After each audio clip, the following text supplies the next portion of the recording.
Minneapolis. We're at Target Field for just the second time since this ballpark opened. It's the Cubs and the Twins. Interleague action, the first of a 3-game weekend set. And great to have you with us alongside Jim DeShays. I'm Len Casper. The Cubs 3-4 in interleague play. Kyle Schwarber will make his third consecutive start at the DH position, and he's making it look way too easy. He has set the bar awfully high, has he not? Really swinging the bat well as he first comes to the big leagues. Had the 4-hit game 2 nights ago, then hit his first big league home run last night. The ball just has a different sound coming off his bat. There's the home run. He went opposite field. That is what the scouting report is on Schwarber. A guy hits the ball hard to all fields. This is his first big league hit here. This triple down the first base line. So it's been a really impressive show for the hard-hitting Hoosier. 6 out of 10 so far. He has scored 5 runs. Gone deep once and driven in 4. And for your 50 family and friends in Cleveland, he said just 4 will be here tonight. So let's meet the Minnesota Twins. They've got a new manager. Right now, both teams holding a wild card spot in their respective leagues. And for the Twins, that's actually a surprise. Yeah, expectations were not very high for this ball club. They got off to a bad start. Had a heck of a month of May. They won 20 ball games in May. They've been scuffling a little bit lately, but still playing good baseball, 36-30, and really good here in their home ballpark. 22 wins here at home, tied for second in the Hall of Famer Paul Molitor, first season as manager, and Torrey Hunter back with the Twins for the first time since 07. Hunter not in their lineup tonight. We'll talk about tonight's starting pitching matchup as we get you set for baseball from the Twin Cities.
By Budweiser, make a plan to make it home. Honda Dream Garage sales event, now at your Honda dealer. Napa, home of Napa know-how. Ford, America's best-selling brand, inviting you to go further in our fuel-efficient vehicles. Check out our entire lineup at your Ford store or at localfordstores.com. Subway, make a smart play for savory subs this season. Score more flavor at Subway restaurants. Subway, eat fresh. And by Southwest Airlines. Book your low fare now at southwest.com. Downtown Minneapolis, beautiful ballpark, opened in 2010, Target Field. So let's talk some pitching tonight. Kyle Hendricks will take the ball, facing the Twins for the first time, and Phil Hughes, the Minnesota opening day starter. Yeah, a couple of strike throwers going in this ball game tonight. Kyle Hendricks really threw the ball well last time out. 5 innings of the rain interrupted his outing. He struck out 7, didn't walk anybody, allowed just 1 run for the year. 2-2 with a 3.80 earned run average. Phil Hughes coming off a terrific season last year. It's been a struggle. Velocity down a little bit, and he's having a hard time getting people out. Yeah, maybe throwing too many strikes. He throws strike 1 more than any pitcher in the league. He's been giving up a lot of home runs this year. Hasn't walked anybody. That's kind of his MO. All right, the Twins very good at home. The Cubs are a game over 500 on the road as well. And this young lineup will face some guys they haven't seen before as the Cubs take on the Minnesota Twins. Game 1 of this set coming up next.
Is brought to you by Xfinity, your home for the most live sports. Overcast but very pleasant here tonight in the Twin Cities, and let's check out the Cubs batting order against Phil Hughes. It's brought to you by Southwest Airlines. Book your low fare now at southwest.com. Same lineup we saw last night in Cleveland. Fowler, Rizzo, and Bryant at the top. Chris with a 14-game hitting streak. That's the longest active streak in the major leagues. Miguel Montero bidding for a possible all-star appearance. It would be the 3rd of his career. Castro the shortstop. Chris Coughlin in left. Chris DeNorfia over in right. Kyle Schwarber batting 8th with 6 hits already in 10 at-bats. And Addison Russell, the second baseman, will hit 9th. Check in with the Minnesota Twins defensively here tonight. Eduardo Escobar is in left field. Byron Buxton, considered by many to be the top prospect in baseball. He's in center field.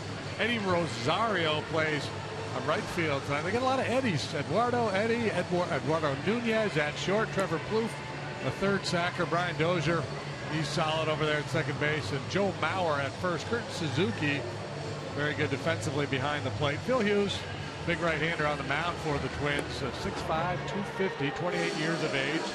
Former top prospect with the Yankees, had a nice run with New York. This is his 2nd year with Minnesota. He's 4-6 with a 4.79 earned run average through 13 starts. Jim Reynolds, the crew chief, will work the plate. Manny Gonzalez at first. Paul Schreiber at second. Todd Titchener's over at third.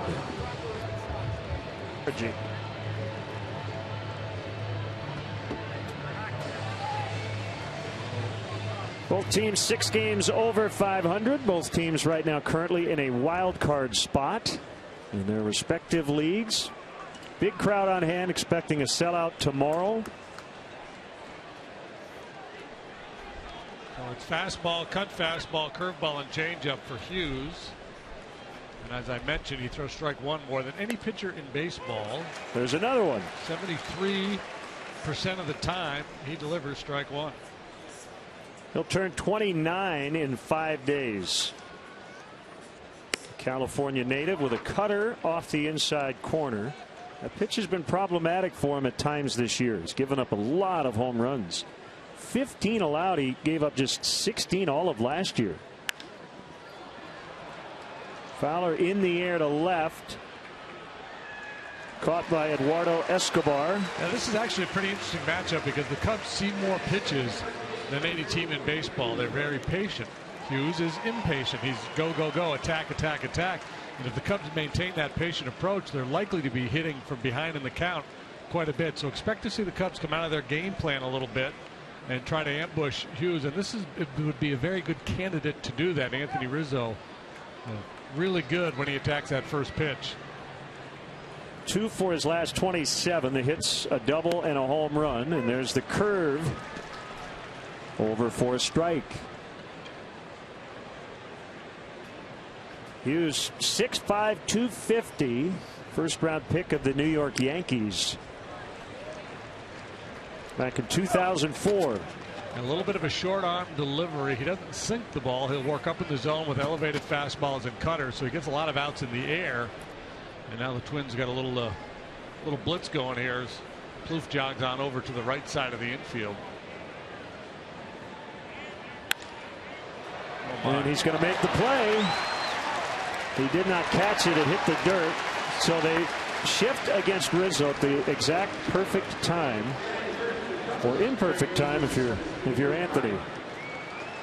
Until they got to 2 strikes, the bunt was in play, and Anthony will try that every once in a great while. But the Twins, respecting that, kept Plouffe at home, and then once there was 2 strikes, he wandered over there behind second base, and he was perfectly positioned. Chris Bryant hitting .351 during his hitting streak. Nice stop. Dozier on the other side of second and out at first. Brian Dozier shifting. So the shift worked too well. Here come the Twins offensively.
In history to hit a game-tying homer in the 8th and a game-ender in the 9th as they beat the Cardinals, and that helped out the Cubs. Dozier, Rosario, and Maurer 1, 2, 3. Plouffe had a big series against the Cubs here 3 years ago. Nunez at short. Veteran Kurt Suzuki is the catcher. Kenny Vargas, the guy who hit that game-ending blast yesterday. Escobar is in left, and young 21-year-old Byron Buxton's in center, batting 9th. See who's doing what for the Cubs this evening. Coughlin, Fowler, Denorfia, left, center, right. Brian Castro, Russell Rizzo, third to first. Miguel Montero. Behind the plate and on the mound is Kyle Hendricks. The righty is now 2-2, has a 3.80 ERA. He's making his 13th start. He gets 252 against him. He's allowed 7 long balls. That was the only run he gave up in his last start, a solo home run to Joey Votto. Yeah, it is an interesting matchup, as you mentioned. Different repertoire for Hendricks than Hughes, but they both live around the strike zone. Yeah, not power guys, strike throwers. Different in that Hughes relies more on the cutter and the elevated fastball, so he's a fly ball guy. Hendricks, when he's right, is getting a lot of outs on the ground with his sinker. The 0-1 to Dozier is pulled into left for a base hit.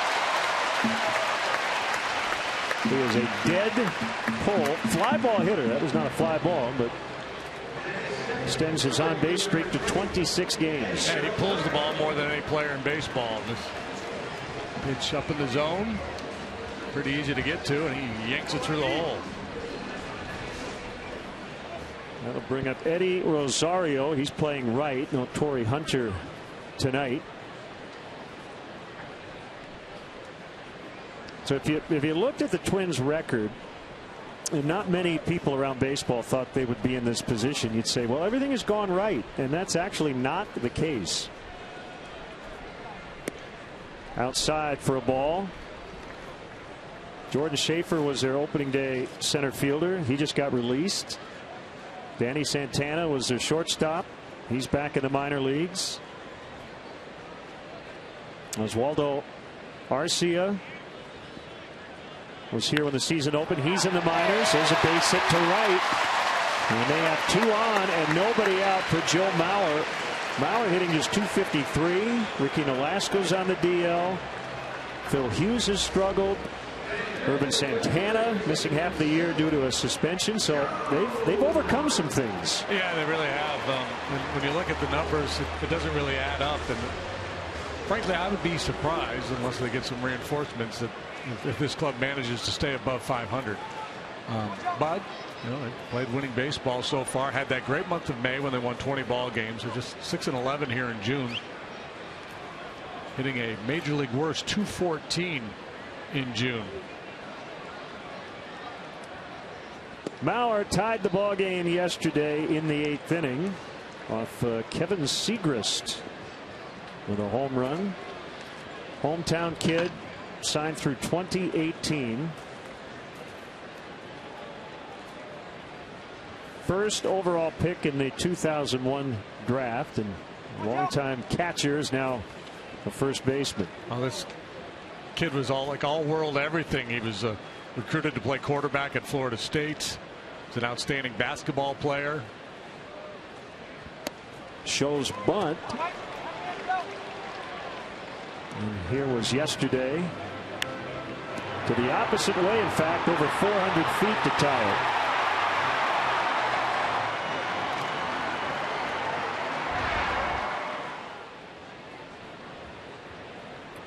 You can pull it right down the line. They've got a 23-foot high wall. It's 8 feet high and left, but the home run area basically is left field foul pole to about 377. It gets tough though in center. 411 just to the left of center, and yeah, big straightaway. A lot of room out there for outfielders to roam. To quote the Dixie Chicks, there's room to make a big mistake for a pitcher in the middle of the diamond here.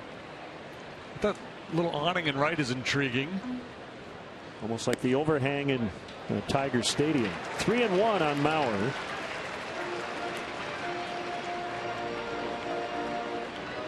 And they've got nice flowers in there too. That always helps. And it spruces up the place. Yeah, it's a pretty park. It's a big park. This is my first time here. Well, little sinker down around the knees, get a ground ball. That's what Kyle Hendricks is thinking here.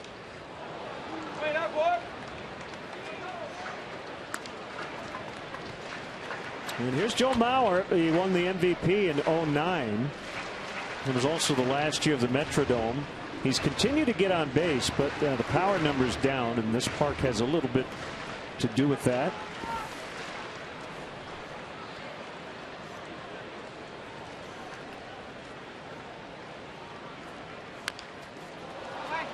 Orioles over on that one, foul. This park opened in 2010.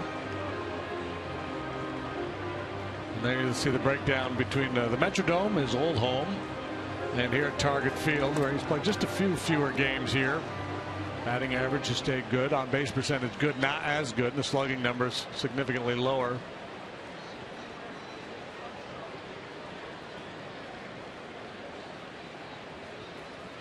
What made Mauer so special is that he did a lot of damage as a catcher. You know, premium defensive position, and he put up very good offensive numbers. He lines this one to left. Coming in is Coghlan. He's only able to knock it down. And the bases are loaded. 3 straight singles to start the ball game for the Twins. In trouble for Kyle Hendricks. Yeah, it's just a great approach by Mauer. Instead of getting greedy and trying to lift one out of the ballpark, he stays inside the ball and hits it the other way. And this is why he's been such a good high average hitter throughout his career. That ball's well off the plate away. I mean, he kind of is thinking that way anyway, because if he tries to pull it, he might hit a ground ball and hit into a double play. Kyle Hendricks wishing he had a mulligan here.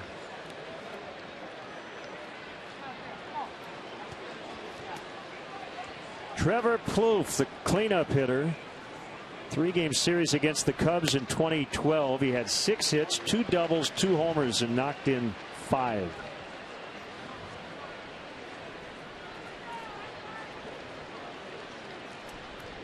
Mention this odd kind of thing the Cubs have had against American League teams. A rough first game, and then they've been better after that. And as Plouffe went around 1-1. Cubs will give up a run for a double play opportunity. And the Twins with almost a Colorado Rockian like split between home and road. In the dirt, knocked down neatly by Montero. Hit 273 here in their home ballpark, 220 on the road. That's a huge difference. Got to run more per game in their home ballpark than they score on the road.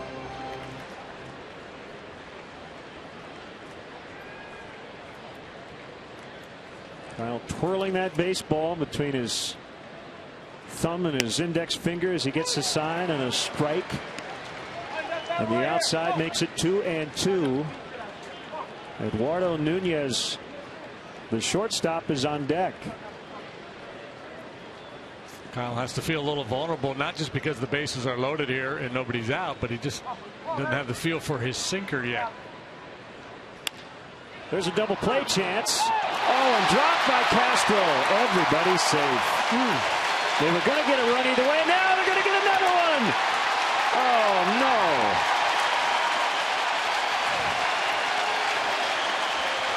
So Dozier scores, and then Rosario with Castro not calling time, just hanging onto the ball. And they get another run. 2-0, and here comes Chris Bosio. Yeah, that can't happen. Talk to his right-hander and try to settle things down out there. Plouffe will get an RBI, but that should have been 2. Yeah, man, boy, perfect double play ball. Had a little pace on it. Was going to be an easy turn for Russell. And Castro, in his frustration, turns his head away from the play, and they steal a run on him. That really should be 2 errors. Yeah, so you get the physical error compounded by the mental error.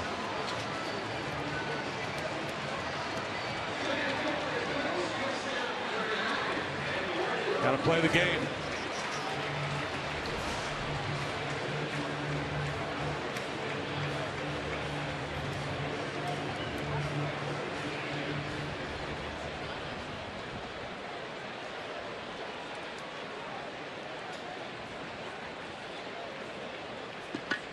So 2-0. Here's Nunez.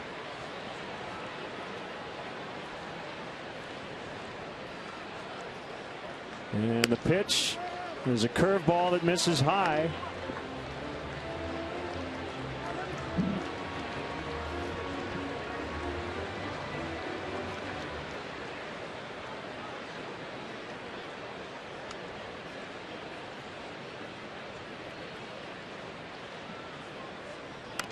Bunted and foul up along first.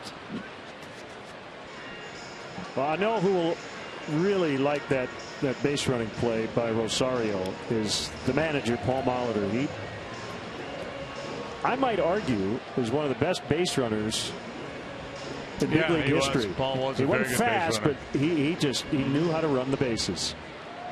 That's something he would have done. And then you look for an opportunity when the other team lets down to take advantage. A 1-1 pitch. Ooh, that hit him. He took a full swing and that ball hit him. And he's down, and here comes Molitor and one of the athletic trainers for the Twins.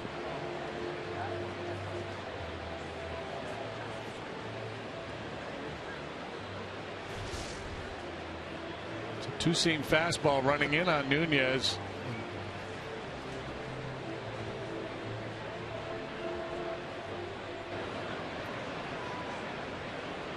He committed early, and the ball continued to run in on him, and he wasn't able to, didn't even try to check his swing.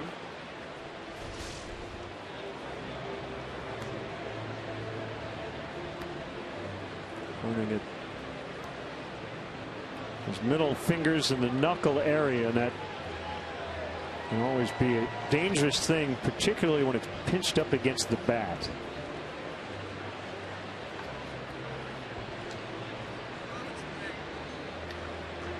And I think he's coming out. You know, you talked about Molitor and his baseball IQ and the way he played the game. I wouldn't be surprised if he told his guys, look, Castro has a reputation, has a tendency to disappear out there sometimes. Be ready to take an extra base.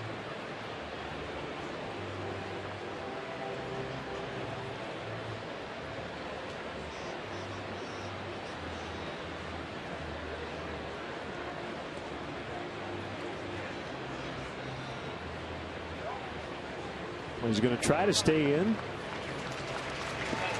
I'm surprised.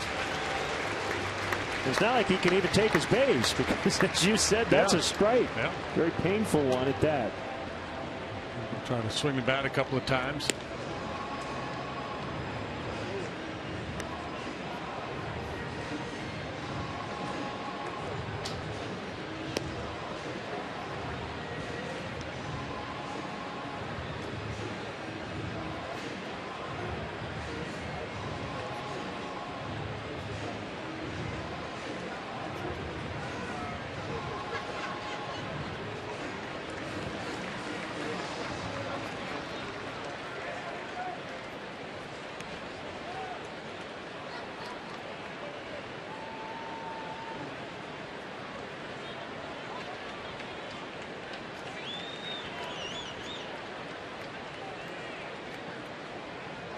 So we will continue. 1 ball and 2 strikes. Hendricks still trying to get an out.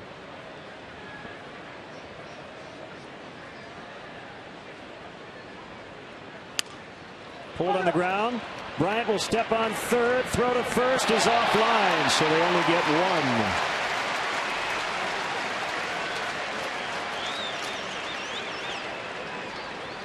1. So Mauer forced.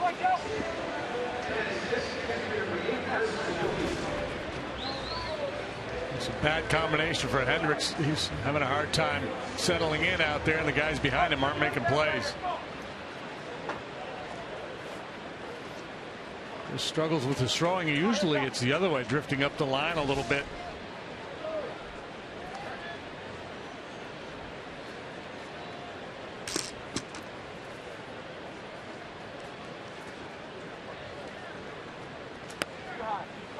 Called strike.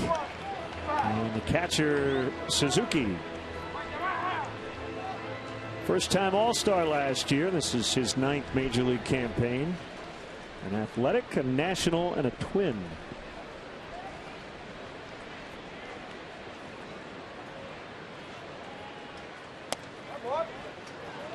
Ball 1, 1-1. Now, the Twins' Pythagorean record, that is based on run differential. Going into tonight, 33-33. They've outplayed that by 3 wins. They've played a lot of close games, as have the Cubs. Tied for the wild card lead with the Yankees currently in the American League. Coming off 4 games against the Cardinals. They lost both in St. Louis, but then came back here and won both. Yeah, when you look at the rankings, they're kind of league average just about everything right around league average. The bullpen has been really good. Their closer, Glenn Perkins, is 23 out of 23. Comebacker and the throw to second, double play to end the inning. So Hendricks somewhat limits the damage, but the Twins strike first. It's 2-0.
Log on to WGNTV.com right now. Click on the WGN Sports Game Zone banner and connect to all the up-to-the-minute stats and info while watching at home. Game Zone is sponsored by The Great Escape, pools, patio furniture, hot tubs, and more. Everything you need to have more fun at home this summer. Phil Hughes with a 7-pitch first inning and now has a 2-0 lead. That is the 16th time Hughes has sent down the side in order on 8 or fewer pitches. That's the most among all big league pitchers. There's a little flare the other way. Miguel Montero is aboard with a leadoff single.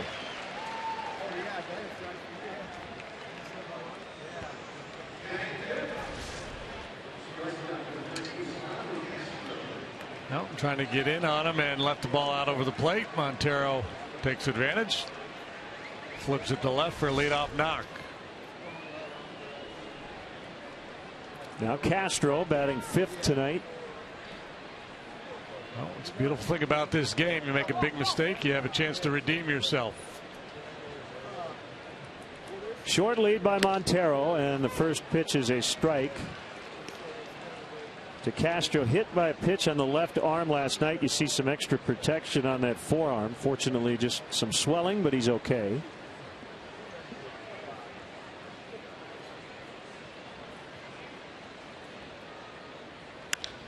And a high fly ball out into deep center. Buxton's going to have room deep as part of the ballpark. About 405 feet from home plate, Castro flies to the warning track. Well, a bid for redemption for sure. Good aggressive swing by Castro, but big part of the yard. And the youngster able to settle under it.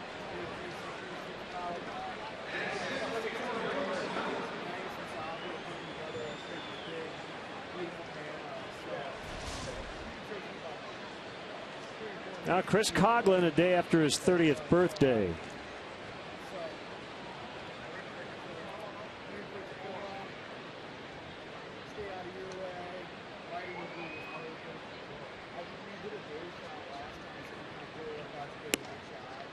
Strike called. This is amazing. Chris Coghlan is the current active major league leader in consecutive games played. Freddie Freeman's streak of, I think, over 230 games recently ended. Yeah, Kyle Seager had a long one as well. And now Chris Coughlin stands atop that mountain. He's MLB's Iron Man right now with 100. Well, this would be 129, right? This one here today. And he's a month ahead of Josh Donaldson, 101 with Toronto.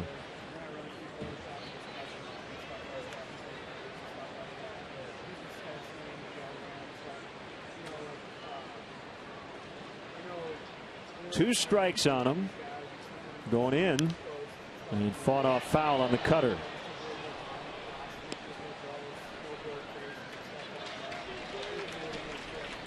Hughes drafted out of high school, Santa Ana, California, as a senior at Foothill High School. He went 9-1 with an 0.69 ERA.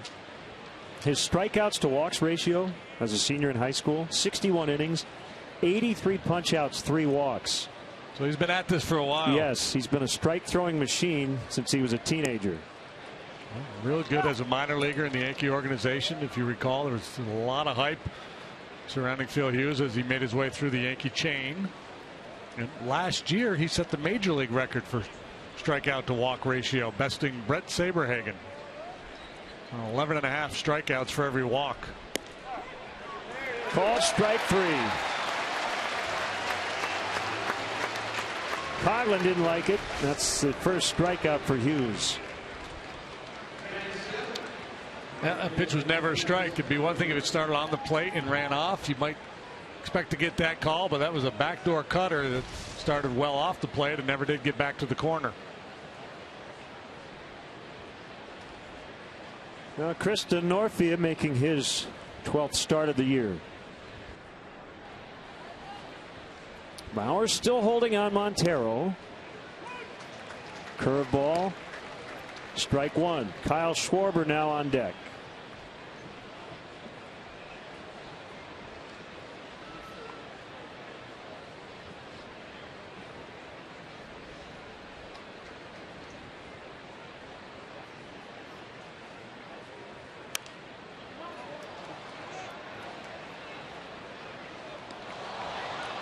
Some wonderful music has come out of the Twin Cities, and we will be featuring some of that on our telecast tonight. We had a little Bob Dylan in the open.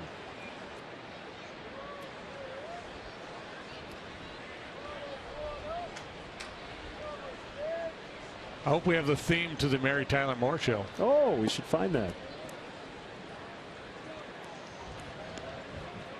The statue of Mary downtown. There is. Throwing her hat in the air. Well, it's still in her hand. You know, you could have asked for that song in our production meeting, but it works in the second inning. We'll get it. We got 3 hours. Yeah, we got all kinds of time. The 1-2 pulled on the ground is short, and that'll be it. Montero forced Bob Mould to break. 2-0 Twins.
Yeah, A-Rod with number 3,000, an opposite field home run off Justin Verlander.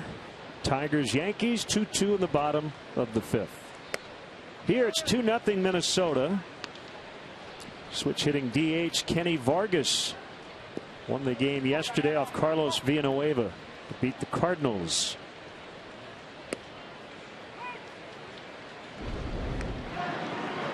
The big strong kid.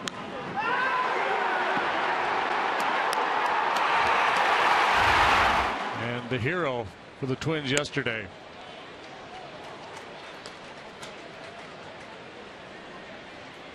Two balls, two strikes.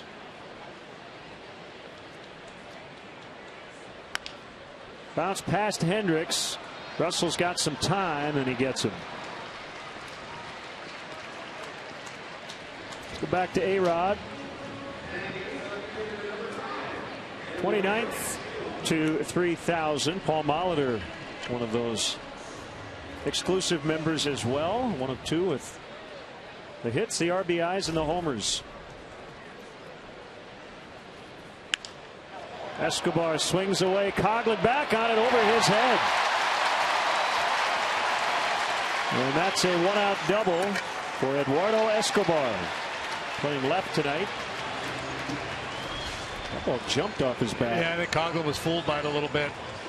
Again, it's a pitch, it's up, and you see Kyle, as soon as contact is made, drops his head. He knew he made a mistake and paid for it.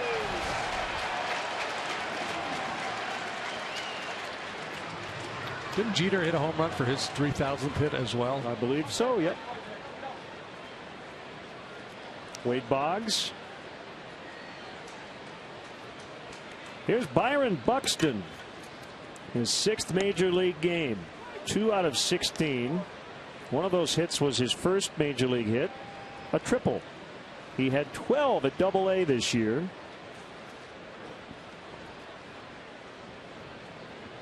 And many think he's the #1 prospect in the game. Well, we've seen a bunch of them here lately come to the big leagues. You know, all about the Cubs kids. We saw Francisco Lindor over in Cleveland. Astros have called up Carlos Correa. We'll see the kid with the Dodgers, Jock Peterson. 2 strikes on Buxton. The Budweiser bleachers are back, and they are fantastic. The enhanced bleachers have a new look and feel with additional amenities and more group spaces. Tickets are on sale now. Visit Cubs.com/bleachers to buy tickets and learn more about the new available spaces and concessions.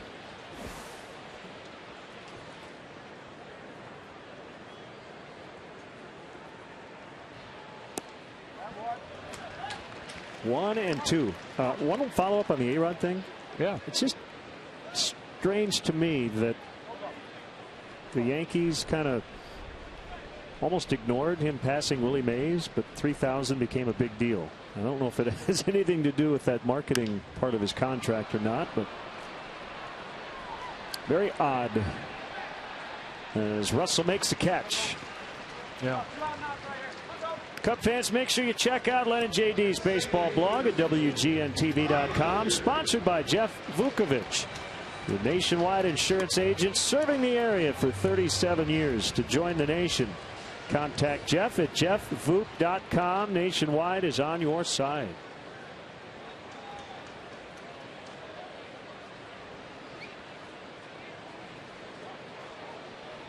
Dozier with a single and a run in the first inning. Those runs were earned, by the way, but they were about as unearned as earned runs could get. They weren't deserved. They may have been earned, but they were not deserved. Well, I shouldn't say that. The first one was going to score either way. But we'll say one of those felt like it wasn't earned.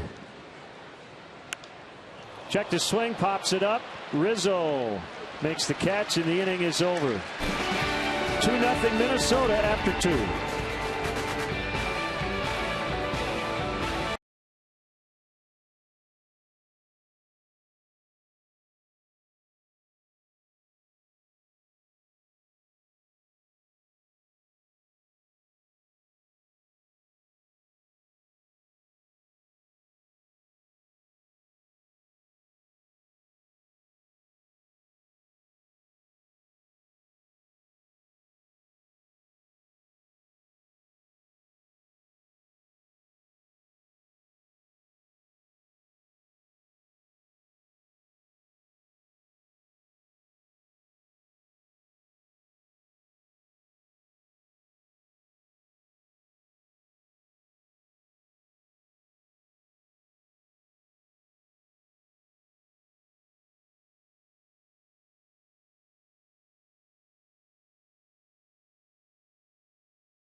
Hashtag WGN Cubs.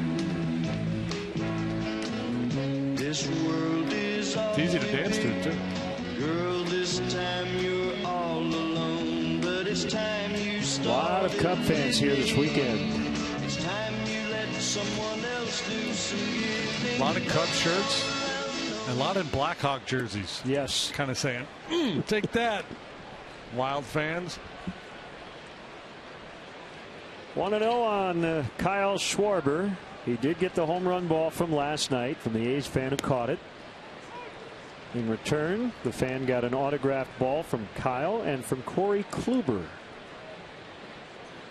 Well played. Schwarber not expected to catch it all this weekend, but he did throw out Byron Buxton at Double-A earlier this season, which is a nice feather in his cap because Buxton's one of the fastest guys in all of pro baseball.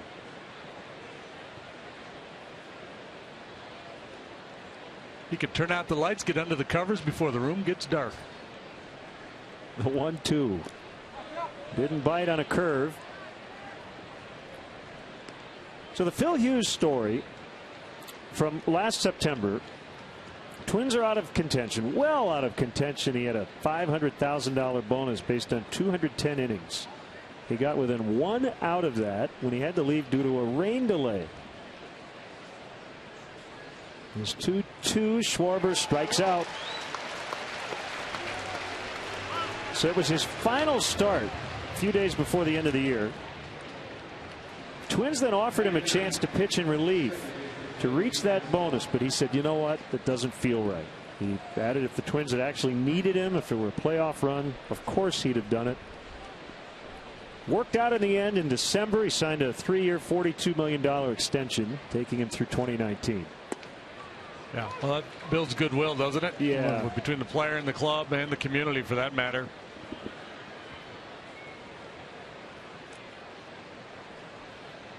The 0-1 on Addison Russell is fouled back to the net.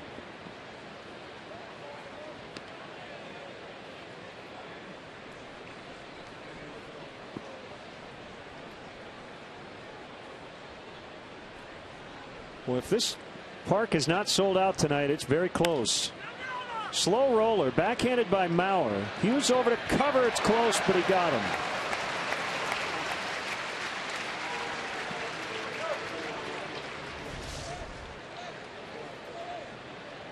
And Mauer exclusively a first baseman, now doesn't catch anymore. Good underhand toss to Hughes to get the job done. Hey, Cub fans, let's go. Don't miss your chance to catch the best matchups in baseball. Reserve your place in line for history in the making. Join the season ticket holder waiting list. It's easy and free to register. For details, visit Cubs.com/waitlist. Yeah. Packed house. A lot of buzz in the ballpark.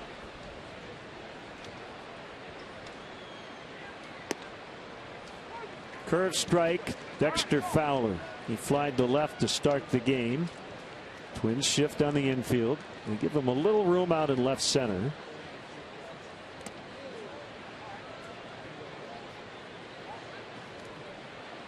Hughes got that four-seam fastball with riding action, so you got to really work hard to get on top of that pitch. A little loop and an uppercut swing on that elevated fastball is not going to serve you very well. Top hand come down through the ball, or make him get the ball down a little bit.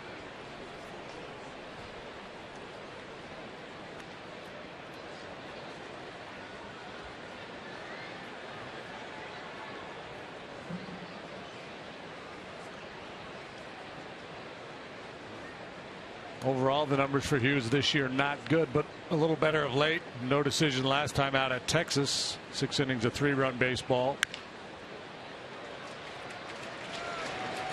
Phil Hughes cruising along, 1 hit through 3, leading 2-0. Hey, Mary.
This Bud's for you.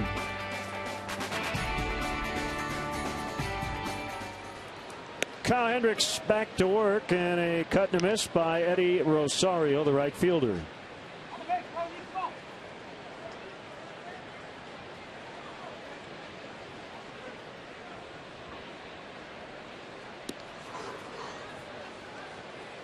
It's about as bad a miss as you're ever going to see from Kyle Hendricks. Just battling his mechanics here tonight. Yanked into the right field corner, way back, and off the high wall. DeNorfia's got to chase it down. Rosario on his way to third. The throw there is late. He missed a home run by not much. 23 feet high, that wall out there in right, and he nearly snuck it over. Now, always a challenge for an outfielder to play a high wall when you're not used to. You try to retreat, put yourself in position to make a catch, but if you get too close, you get a chance you're going to get burnt by the carom, and that's exactly what happens to DeNorfia as it bounds over his head. Rosario's jogging. That's never a good idea, but he's able to shift gears and make it all the way to third base. Infield will come in now against Mauer.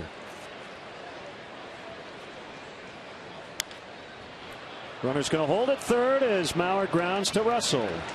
That's one.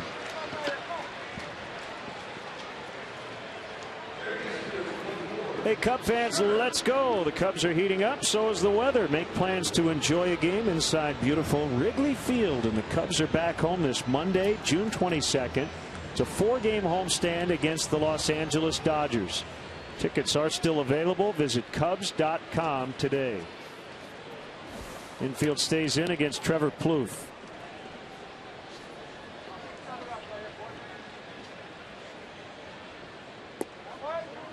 Curve is outside. 20th pick in the 2004 draft. He's been really good in this spot.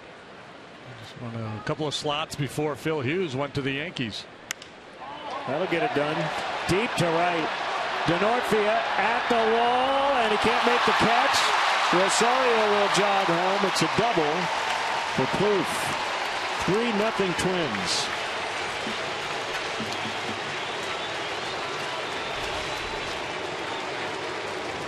Boy, he stayed back nicely on that breaking ball and then drove it to right field. DeNorfia in position to make a play there. This could not secure the baseball. That overhang out right, I think, played some tricks on DeNorfia. That creates a little bit of a problem. If you get caught under that and the ball goes off the facing of it, he's going to end up in the same place he was on the ball off the high green wall.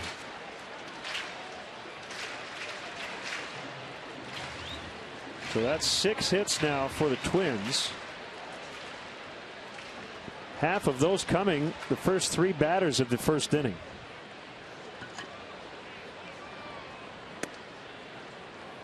Yeah, this is definitely a ballpark you'd like to come out and get some early work in if you're an outfielder playing balls off the wall out there and right.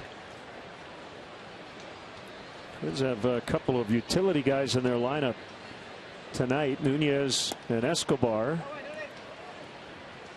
Nunez playing short. Escobar is in left.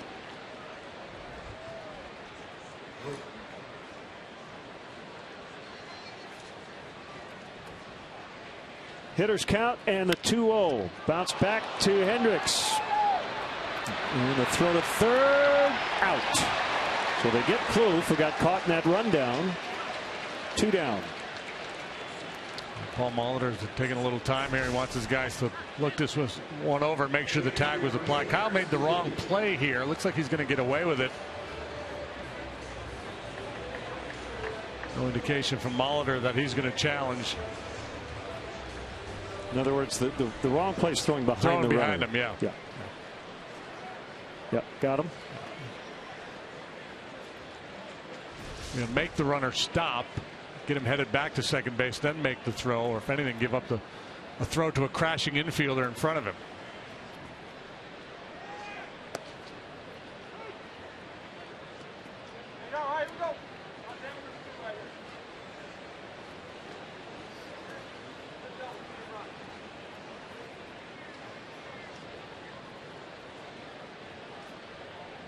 One strike on Suzuki.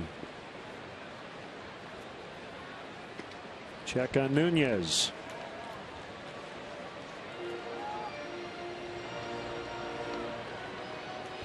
Nunez getting assistance from Butch Davis, first base coach. Former Cubs coach Gene Glynn over at third. There goes the runner. Ground ball toward the hole. Backhanded by Castro. He's got time. Sets. Throws. Gets him to end the inning. The Twins add to the lead. Triple and a double, and it's 3-0.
Into deep left center for Mitchell, and we'll see you tomorrow night.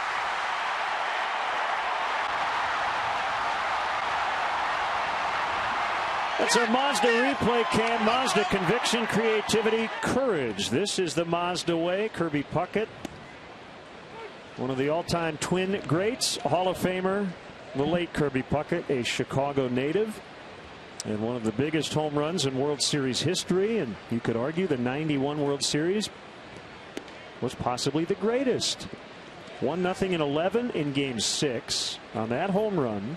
1-0 in Game 7. Twins beat the Braves as Jack Morris went the distance. Gets John Smoltz. And here they go with the shift again with 2 strikes.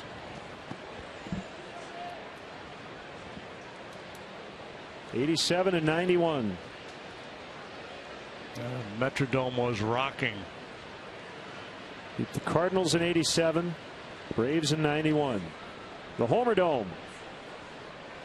And the Homer Hankies working. How about the call by Jack Buck? We'll see you tomorrow night. Yep, great. As good as it gets. The story, and I don't know if it's true or not, it's one of those stories you hope is true, is in Game 7. Tom Kelly shook Jack Morris's hand after 8, I guess it was, and said, "That's enough. You're good." He's going to bring in, Aggie or whoever was closing games for him back in the day. Rizzo powders this one out into deep right center. Gone! A home run, and the Cubs are on the board. Boy, listen to the Cub fans. There is a bunch of them here in the ballpark. And they enjoyed that swing of the bat by Rizzo. Second home run on the road trip for Anthony. Had a towering blast the other night in Cleveland. Cubs are on the board. Number 13 for the Bear. And the 16th allowed by Phil Hughes, tied for the most in the American League.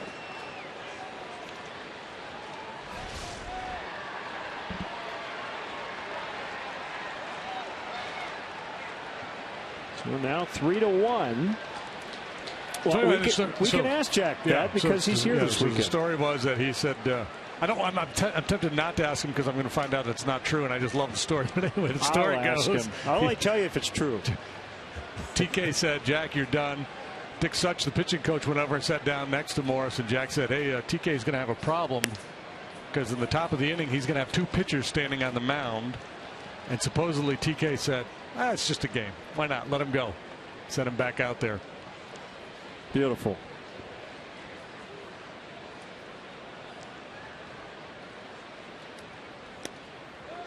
Fastball inside on Bryant.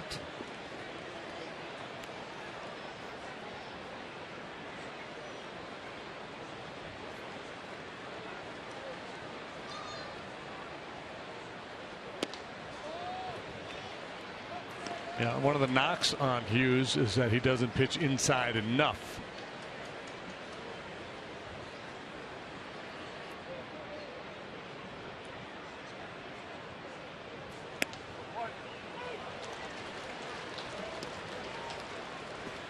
Two now. Has not had the command of that cutter, hasn't been as sharp and as effective against right-handed hitters. They're hitting better than 300 against him. 316 coming into this game to be exact with 6 long balls.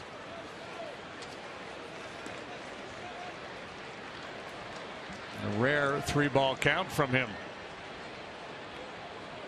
Mentioned Urban Santana is serving an 80-game suspension, a PED suspension. That was after signing a 4-year free agent contract. Popped up. Dozier behind second will make the catch. They're hoping to get Santana back in their rotation by about July 5th. He will not be eligible for the postseason should the Twins make it.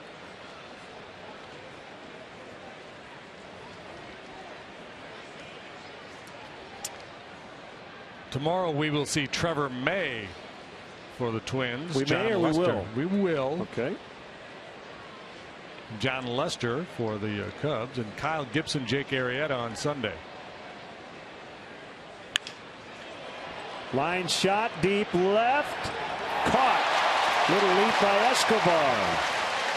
On the warning track to get it. He went into backpedal mode a little early there, but he got away with it. I'm surprised that that ball carried as well as it did.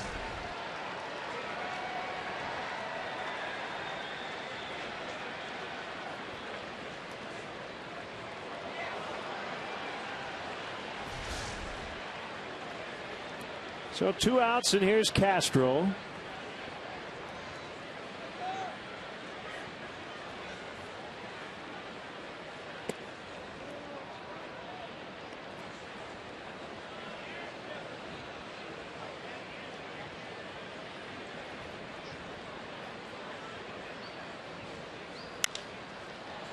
Fly ball to right. Castro flies to Rosario. Anthony Rizzo gets the Cubs on the board. Take it away, Prince.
Cubs MasterCard debit card only available at your local Wintrust Community Bank. Go to wintrust.com/Cubs to learn more. Member FDIC.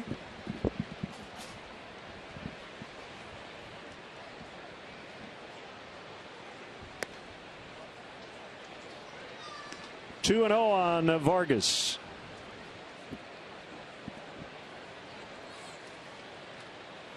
Overcast and warm. 78 as we got started. In the Twins media guide, they list Kenny Vargas, and there is an S on the end. Kenny, apparently his mom calls him Kenny's, but he likes Kenny. 6'5", 289. He's a large human being.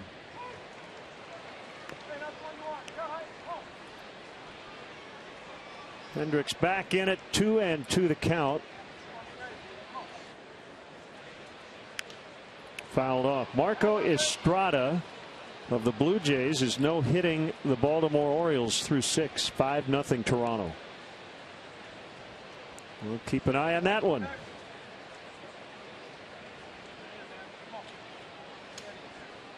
Change up. Couldn't get him to go after it. Took it like he knew it was coming.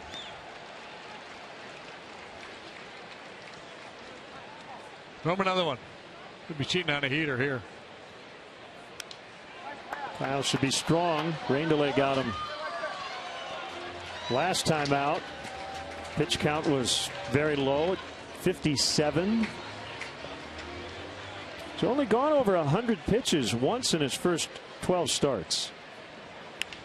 That should keep him strong up until the end of the year as Castro will make the play. Attention all teachers. The Cubs are welcoming back teachers and their families for the 5th annual Teacher Appreciation Night. Tuesday, June 23rd. The Cubs offer special price tickets to all teachers and their family members to watch the Cubs host the Dodgers. All participants will get a commemorative messenger bag. For more info, visit Cubs.com/special events. Anyone? Anyone?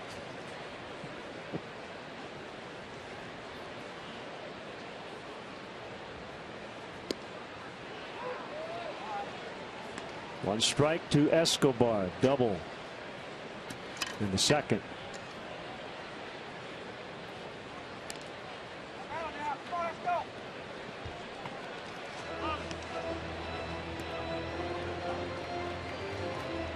"26 years old, from Venezuela, signed with the White Sox originally in 06. Debuted in 2011 with Chicago. 133 games last year. Hit .275.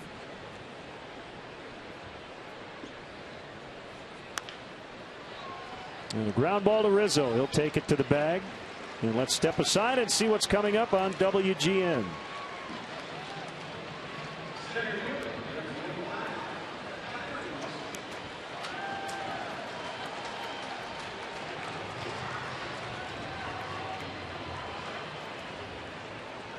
Now Byron Buxton, who skipped AAA.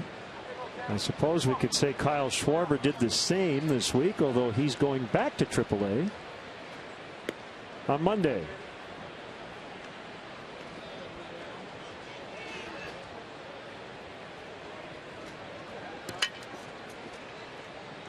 From Baxley, Georgia, Byron Buxton. 1 ball, 1 strike. Body type reminds me of Eric Davis.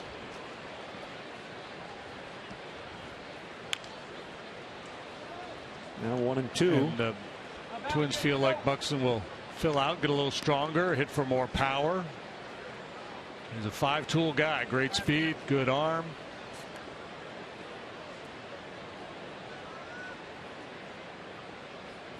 The bat has gotten better and better as he's worked his way through the minor league system. Could not get that curveball, however, and a 1-2-3 inning first time for Hendricks tonight.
Fifth inning, brought to you by Fifth Third Bank, the Curious Bank. Featuring music from Minneapolis here tonight. Hughes to Coughlin. And strike one. Twins have new uniforms, and I like them a lot. Kind of an old school look. Yeah, they have navy blue, scarlet red, and the accent color is Minnesota Casota gold. And you see that kind of color on the facade out there on the ledge and right. It symbolizes the Mankato limestone, which is very prominent here in this ballpark.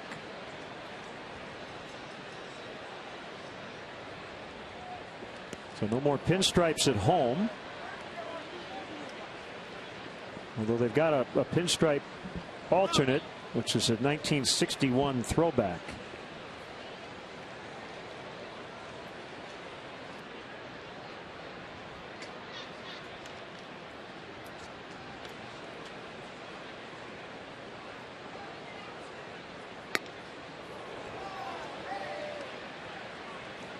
That is terrific. That's one of the best logos around. You got the state of Minnesota, you got Minnie and Paulie. Twin Cities shaking hands across the river. I think Harmon Killebrew was the model for those guys. Swing and a miss by Coughlin. Let's check out the Cubs Ford upcoming schedule. Day game tomorrow, and then on Sunday we've been under the lights quite a bit as of late, and then Monday night back home Clayton Kershaw is scheduled to go for the Dodgers right here on WGN. Ford, America's best-selling brand, inviting you to go further in our fuel-efficient vehicles. Check out our entire lineup at your Ford store or at localfordstores.com.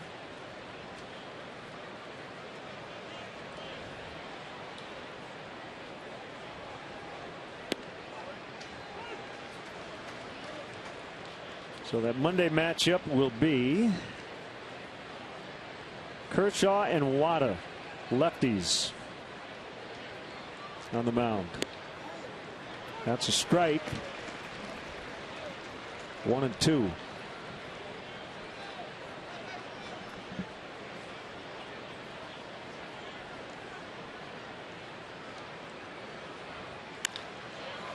Driven to center, but right at Buxton.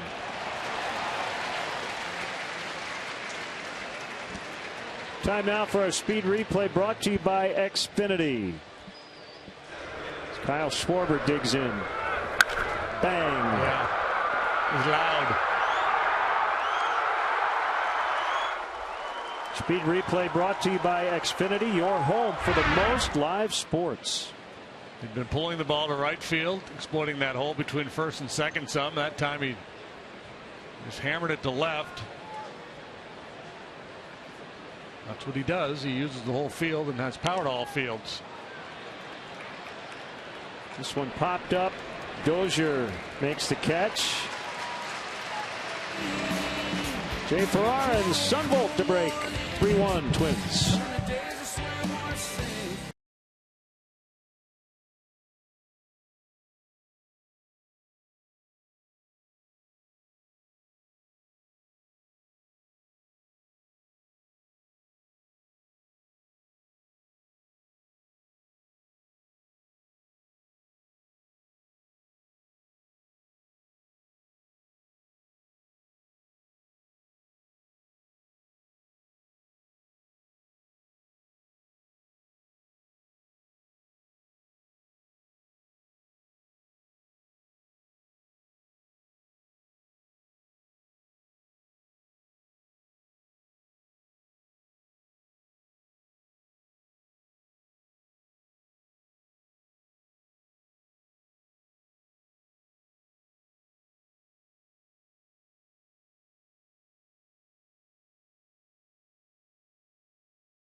Coomer, longtime Twin, was an All-Star in '99. Cubs assistant GM Randy Bush.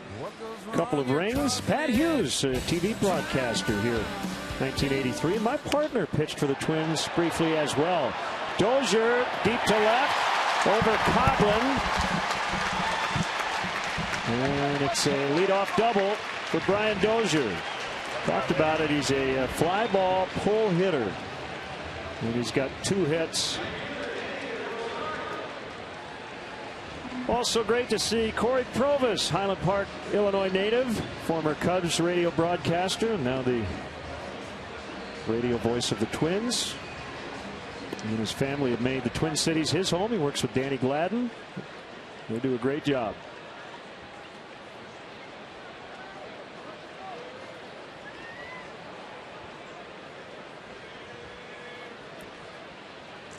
Cornermen in. Castro playing right behind the runner at second. Russell's back. And ball 1.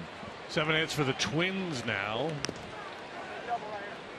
3 doubles and a triple among those 7 hits. And it's been a battle for Kyle here. He just does not have that sinker ball going here tonight.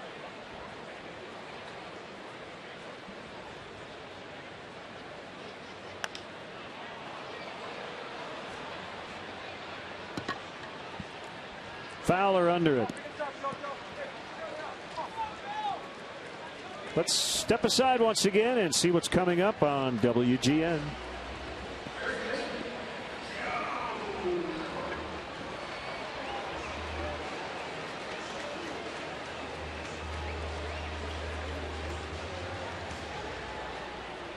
So I would ask you if you enjoyed your time here in Minnesota, and I guess it's a 2-part question because you were here twice, right? I was here 2 years, 93 and 4. Yeah, I was traded away at the trade deadline. Well, actually, it was later in August. It might have been after the trade deadline in '93. He's a garden runner. Dozier's in. His 5th stolen base. He's a smart, headsy ball player.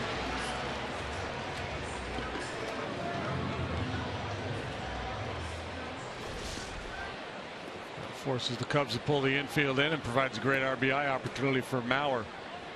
Yeah, I loved my time here. Great city. I really enjoyed it.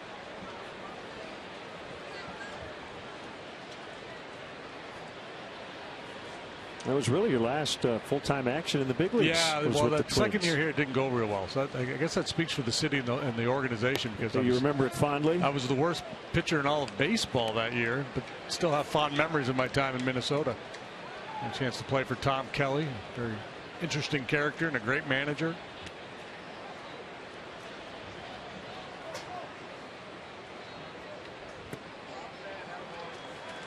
(3-0) on Joe Mauer. Interesting connection with his manager. They went to the same high school here in the Twin Cities.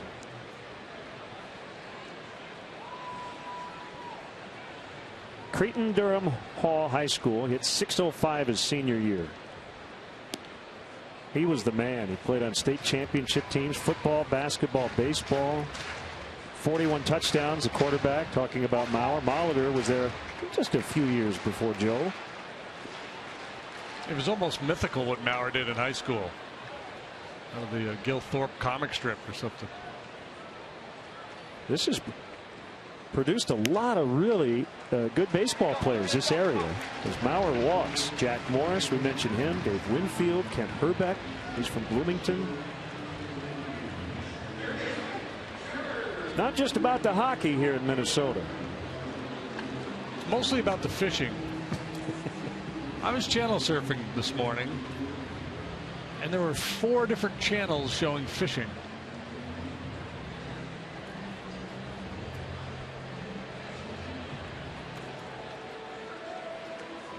What is it? What do they call it? The land of 10,000 lakes? 10,000 lakes, yeah. Well, that's the Lakers. You think of the Los Angeles Lakers, you don't think of Southern California. Right. Minneapolis Lakers.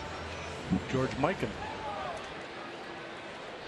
Kent Herbeck, when he retired, that's what he said. There's 10,000 lakes here. I've only fished about 50 of them. I'm going to shut it down and go fishing. Hendricks needs a ground ball here at an infielder. First and third, 1 out. Wolf rode that breaking ball Off the wall and right last time up for an RBI double.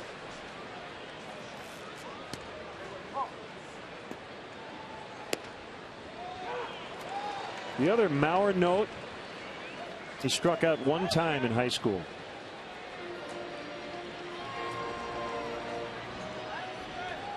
I'd love to have been the pitcher who could claim, I struck out Joe Mauer. Make a t-shirt out of it. The 0-2 to Plouffe. He couldn't get him to go after the curve. 1-2. He should have been drafted on the strength of that alone. Not Mauer, the guy that struck him out.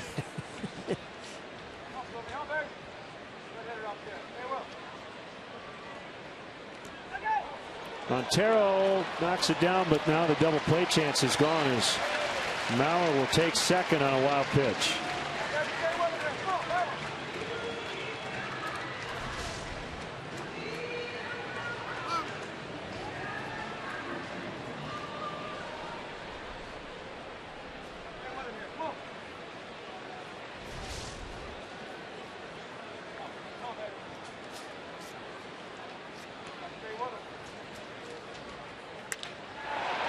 Trouble left center field. They're going to get a couple.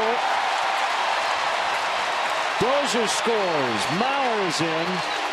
2-run double. Trevor Plouffe knocked in runs in all 3 at bats.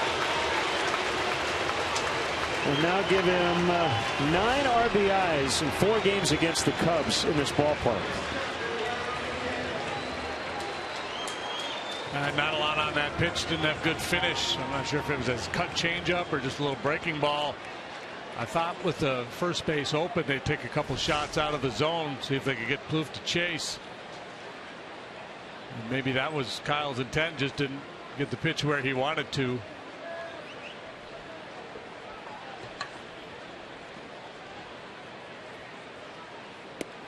Nunez couldn't hold up.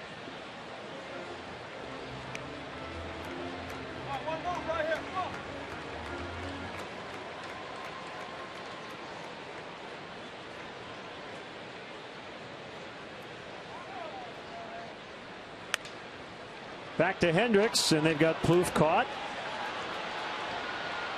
And that is the second time that's happened to him. He runs the bases like he's invisible.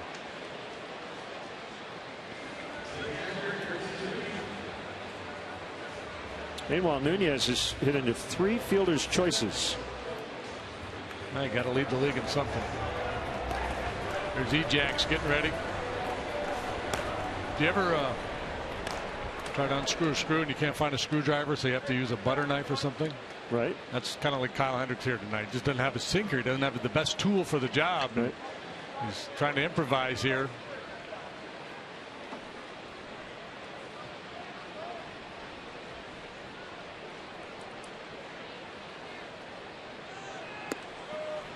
Nunez is out on the headfirst slide to end the inning, but hang on a second as Paul Molitor wants to maybe check it out.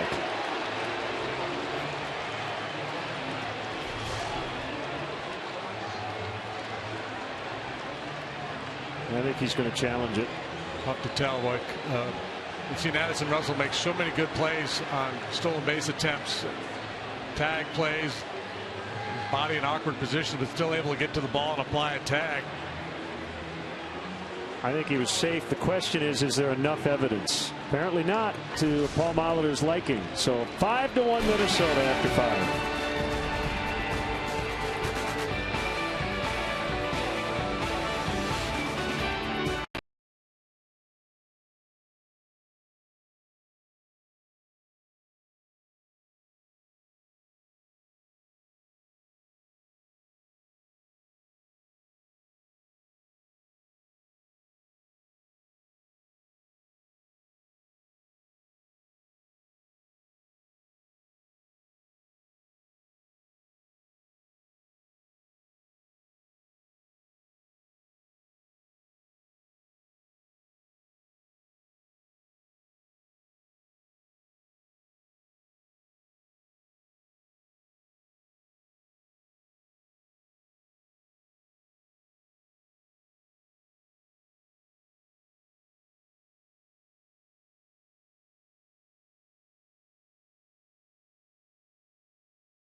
chance to win 6 meals from the Simple 6 menu at Subway. Subway, eat fresh. Message and data rates may apply. 97999. Hope I didn't add too many nines.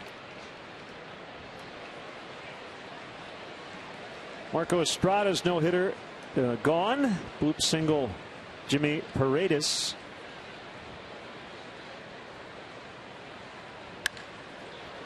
Slicing liner. And caught by Rosario. Left his feet briefly. To get Russell. Well, good swing by Russell. Nice break on that ball by Rosario.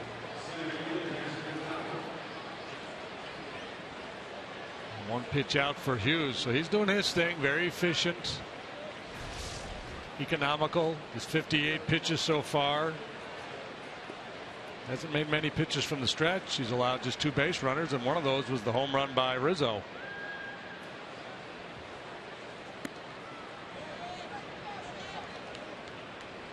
Chris Sale had been perfect into the 6th. Broken up though. Hanser Alberto. Fly the other way. Escobar has it.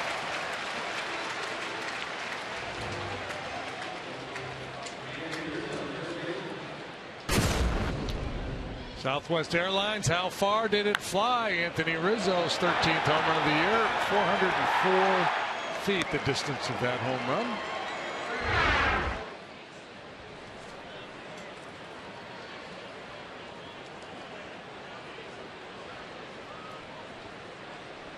White Sox leading the Rangers 1-0 after 6.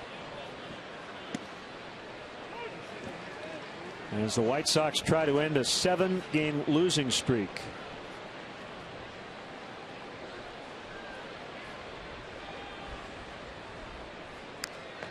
Good swing. Meanwhile, the Pirates on the verge of losing or seeing their winning streak fall by the wayside. They're trailing 4-1. Their last at bat in Washington. They won 8 in a row themselves.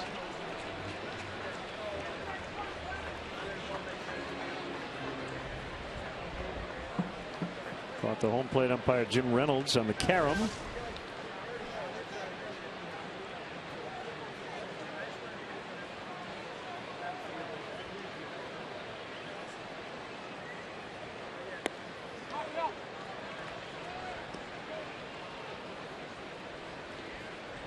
Cardinals thumping the Phillies 12-3 after 6 in Philadelphia.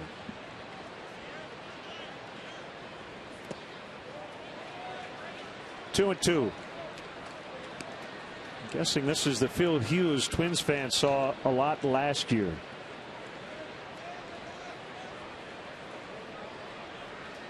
Not so much to this point here in 2015, but tonight working with a 5-1 lead. Very efficient as well. It's only a 65th pitch. Yeah, and it's interesting because guys who have his repertoire tend to run higher pitch counts because of the stuff up in the zone. There's usually a lot of foul balls. Not the case with Hughes. That's a sign from Suzuki, and that ball rifle foul out of play behind first.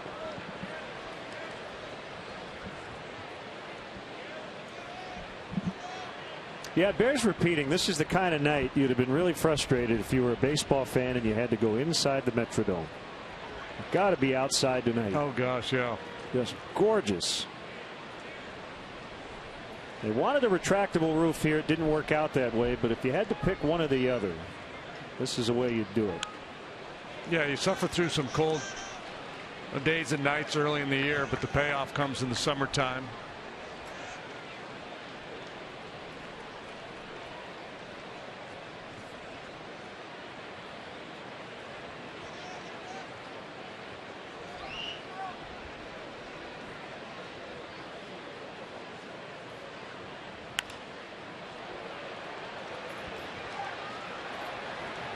Escobar in left to end the inning. Cubs go down in order. That's happened a lot tonight. The Jayhawks 5-1.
And is coming back to Wrigley Field for their Jekyll and Hyde tour. Tickets on sale now at Cubs.com/Zach Brown Band. Don't miss your chance to see the 3-time Grammy-winning Zach Brown Band at Wrigley Field. Get your tickets again. Cubs.com/Zach Brown Band.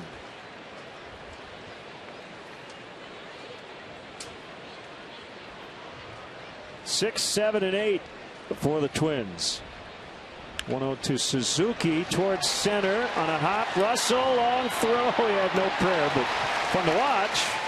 And a base hit. And youthful enthusiasm there as Russell tried to make that throw from shallow center field.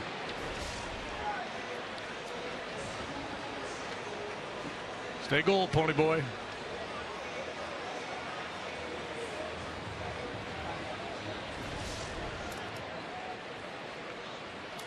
Well, a lot of hard contact off Kyle Hendricks here tonight, but that certainly wasn't. A bit of misfortune there for him. Fourth time in his 6 innings he's had to deal with the leadoff man on base. He's been kind of behind the 8 ball from Jump Street in more than half his innings. And twice on extra base hits. Triple by Rosario to start the 3rd. The double from Dozier in the 5th.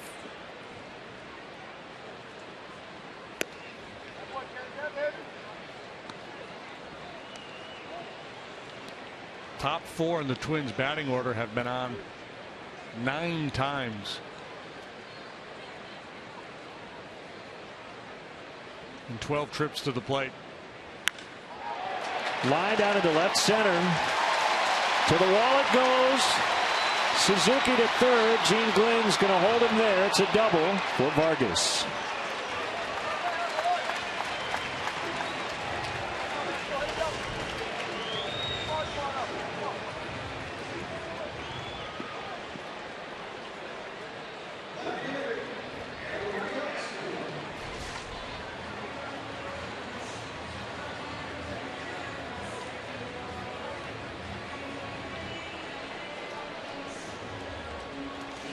Joe Madden has talked about the difference between managing in the National League and the American League, and how in the National League sometimes your pitching changes are made for you because your pitcher comes up to hit, and the game dictates you need to try to get something going. In the American League, obviously that doesn't happen, and it's just, you know, play that waiting game. You think, well, the guy, is he going to get it turned around? Is he going to get back on track? Well, would I still prefer to have this guy out here as opposed to who my long guy is out there in the pen? What kind of shape, you know, are the guys in the bullpen?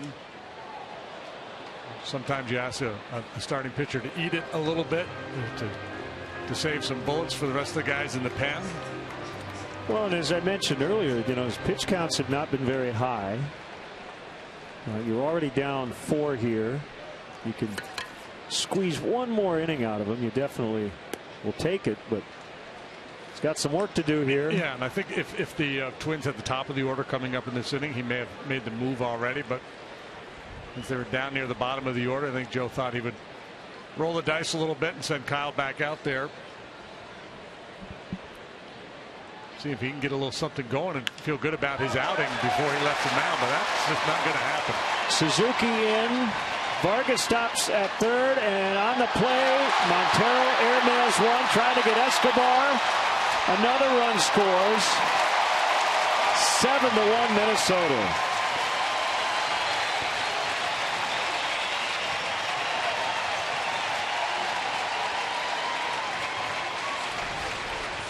There's a whole lot of bad going on here. Solid line drive signal to the outfield. Throw airmails a cutoff man, and then the errant throw by Montero. And the way that whole play developed, you just kind of started to assume that the throw in from Denorfia would probably get by third base too. Just had that feeling. And tough day at the office for Kyle Hendricks. So he'll leave trailing 7-1 in the 6th, and we'll be right back.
Most hits, most runs he has allowed. 11 hits, 5 innings plus. And has allowed 7 runs, could be 8. As the runner at third, it's still his responsibility. ERA will take a pretty good beating here tonight for Kyle. Edwin Jackson on for the 18th time, and he's pitched effectively. 2-1, 286 the earned run average. League bats 247 against Jackson. He's yet to allow a home run.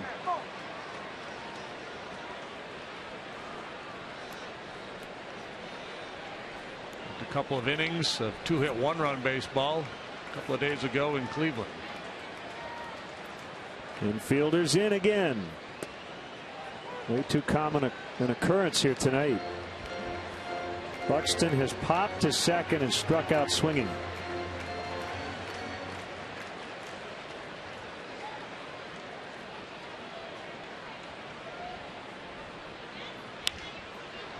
Bounce to short. Castro up with it. Runner holding at third. That's out number 1.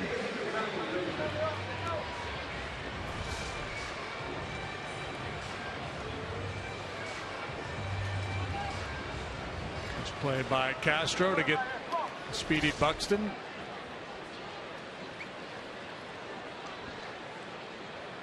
Cubs will overshift to the left against Dozier, but leaving everybody in at the edge of the grass or on the apron. 1-0. And Rizzo way off the line trying to cover that hole between first and second. So on a ground ball to the left side, he's going to have to go like crazy to get to first.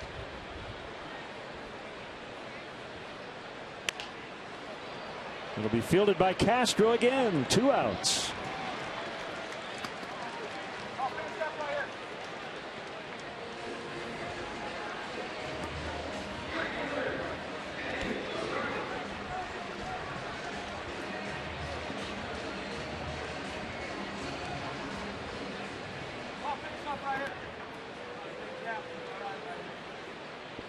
Rosario 2 for 3, 2 runs. Just his 34th major league game. He's been way better at home than on the road. Small sample size, but hitting over 360 here at Target Field, 185 away. Yeah, when you see those numbers, you start to think conspiracy. 50 points better for the team batting average at home than on the road. Wondering if those, if Minnie and Paul out there, their eyes flash red when a fastball is coming.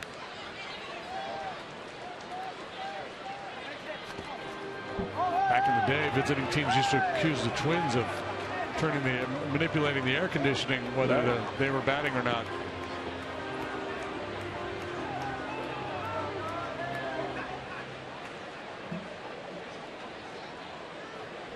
For whatever reason, I think they had it blown out real hard when I was pitching.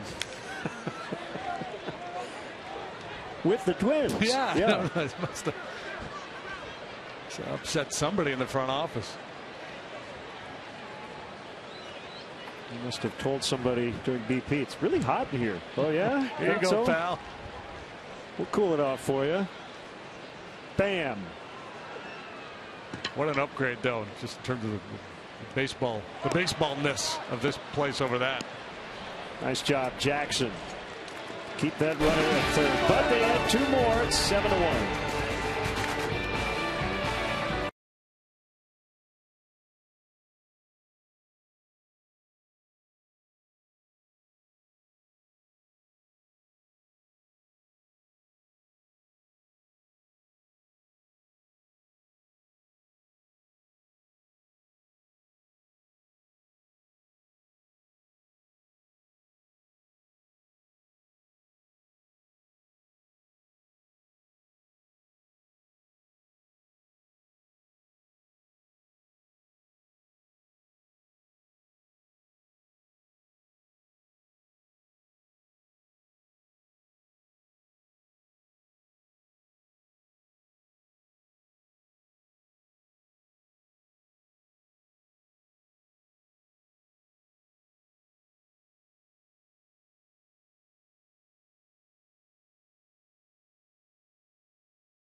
WGN Cubs fan cam.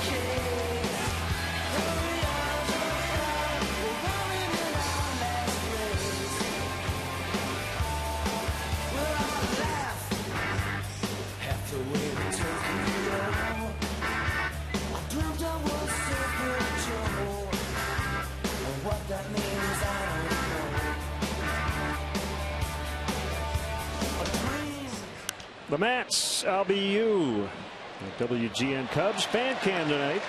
7th inning. It's been all the home team. Minnesota leading 7-1. I believe the former replacement's drummer Chris Mars has had season tickets to the Twins.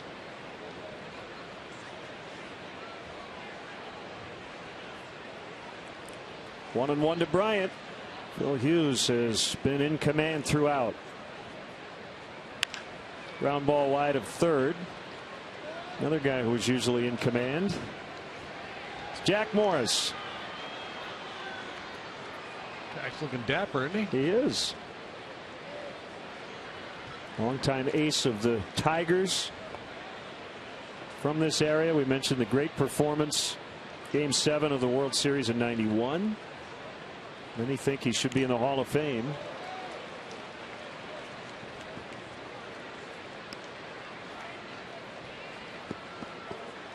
(1977 to '94). 254 and 186, a 3.90 lifetime ERA. That's what hurts his case. Bryant, a towering fly ball, but he just got under it. And it's Buxton for the out. Nobody denies that Jack Morris had a great career, but there's a lot of debate as to whether he's a Hall of Famer or not. And high ERA. When the voters who don't support Jack, that's normally what they point to. So he was a part of 3 World Series teams. Detroit in '84. Was the MVP of the series for the Twins in '91, and then was with Toronto the following year, '92. Although he lost both starts in the World Series that year. Actually went 0-3 in the playoffs. He's the winningest pitcher in baseball in the '80s. Talking with him today before the game, he reminisced about '84. He said, yeah, it was supposed to be us and the Cubs. That was the series everybody was thinking they would see.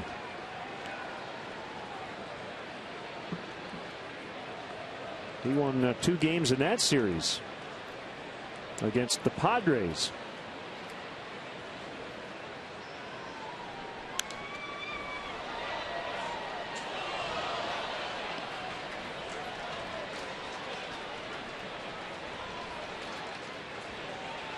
Two nights ago, the Cubs put that beat down on Sean Markham and the Indians, scored 17 runs. They've been awfully quiet since then. They scored 3 yesterday, but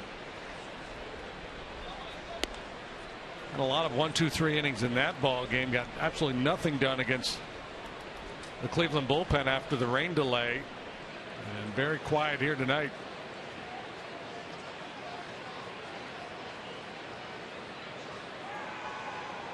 Two on Montero. Here it comes. Strike 3 called.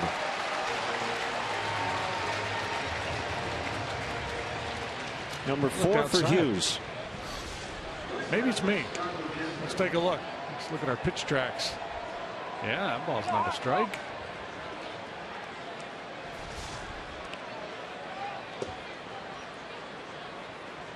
The only man to reach scoring position today for the Cubs was Anthony Rizzo as he jogged around the bases on his home run in the 4th. So Hughes has given up 2 hits. The Rizzo homer. Montero singled back in the 2nd. Phil Hughes in his 2nd major league start with the Yankees. It was in Texas, May 1st, 2007. He went into the 7th with a no-hitter, but he had to leave. He had a hamstring injury, and he ended up missing 3 months on the DL. When he came up with the Yanks that first time in '07, he was the youngest player in the American League, 20 years old. And he's only 28 now. He's been around a while.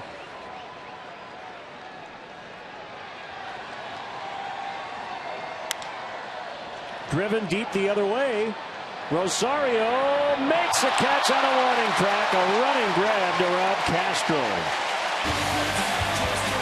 7th inning stretch time. I think the Cubs would rather be the Twins in terms of the score tonight. 7-1.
aside from the great tunage, the weather, and the Rizzo solo home run, there hasn't been a lot of good news for the Cubs. Been all Twins tonight. Phil Hughes has been terrific, and they've pounded out 11 hits. Been helped by a couple of Cubs errors too. The Honda Dream Garage sales event now at your Honda dealer. Strike called on Joe Mauer. So Joe Mauer is an interesting guy when we discuss Kyle Schwarber, right? Because due to injury concerns, wanted to keep Mauer on the field. After 2013, he stopped catching. So even if Kyle Schwarber can get to the big league level as an everyday catcher, will he be able to do it long term? That's a question for every good hitting catcher. Buster Posey, another guy who occasionally plays first. There's always value if that guy can play another position, and there's been some talk of Schwarber playing a little outfield. Did just a bit of that last year. I think that would be a very smart play for the Cubs to get him some starts down in Iowa in left field in case you had a need in the outfield. Cutter inside, and Mauer turned on it foul. That's been a great career. Mauer is actually signed through 2018, $23 million per year starting in 2011 through the end of that contract when he will be 35. He was the first overall pick in 01. Mark Pryor went number 2. As you said, storybook. Local kid drafted first overall by the Twins. Yeah, and he and his wife actually had twins. Even better. They have twin girls. You should have named one Minnie and one St. Paula. Ball 4. That would have been lame, though. Here's what's not lame. How do you get to Wrigley Field? Practice, practice, practice. The Cubs suggest the use of public transportation. If you ride your bike, good for you. There's a courtesy bike check. That's at Clark and Addison.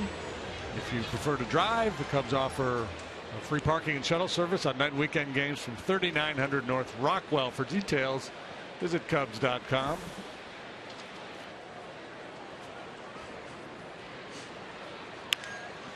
Plouffe for the grounder to Bryant. Now going to go around the horn, 5-4 to 3. That's what they were hoping to get out of Plouffe. His previous couple of at-bats, he didn't oblige.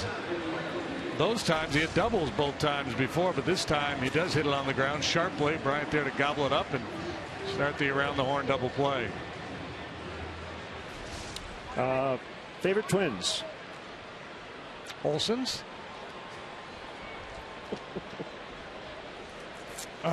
Favorite Twins.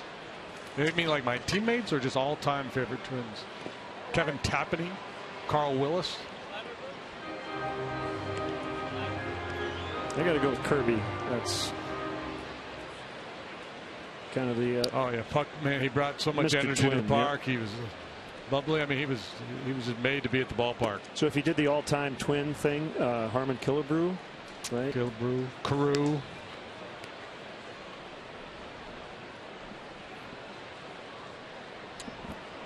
Tony Oliva. Kent Herbeck, we mentioned him earlier.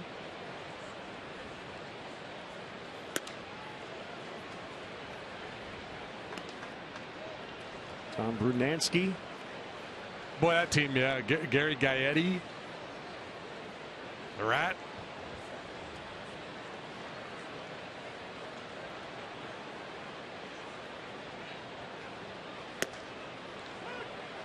Three and 1 on Nunez.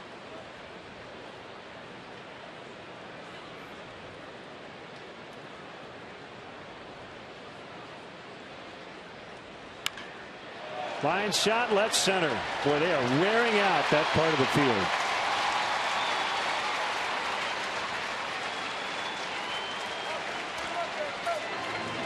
They had been struggling. They won their last 2 ball games over the Cardinals, but they did it with pitching and defense. They beat them 2-1 in back-to-back games. Tonight they're doing everything right. Doing a lot of slugging. They haven't hit the ball out of the ballpark, but plenty of extra base hits.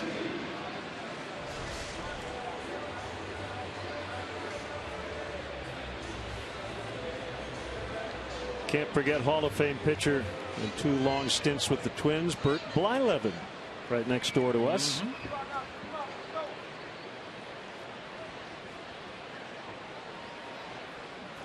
287 game winner.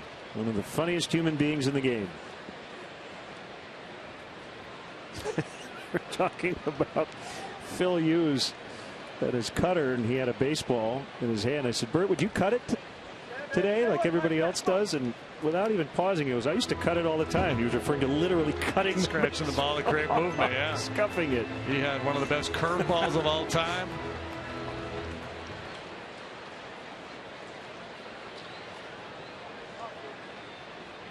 Circle me Bert, right? Isn't that the deal here? Fans want to get on TV. Yeah, on the telestrator. Yeah. Circle him. Suzuki grounds to Chris Bryant. Real good history here in Minnesota. The Twins 7-1 they lead.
Now we're talking your era, the Trashmen. I thought this was the Family Guy theme song. This is from the 60s, and they were from here. So Hughes to Coughlin. The Trashmen? Yeah.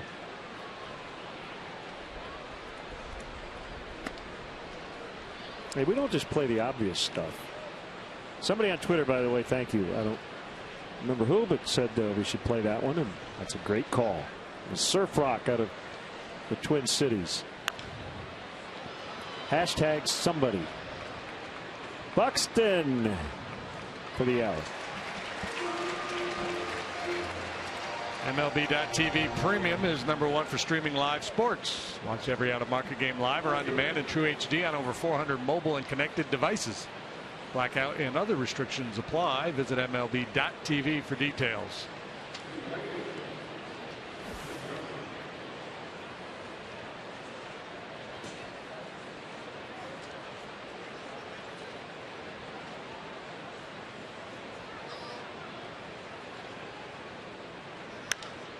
This is a masterful performance being delivered by Phil Hughes here tonight.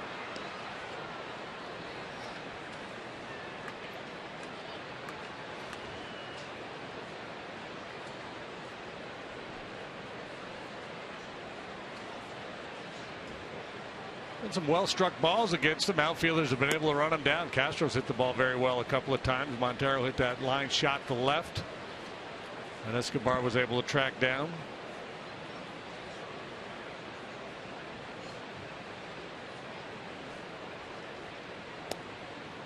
Yeah, the Cubs have not played many of these type of games.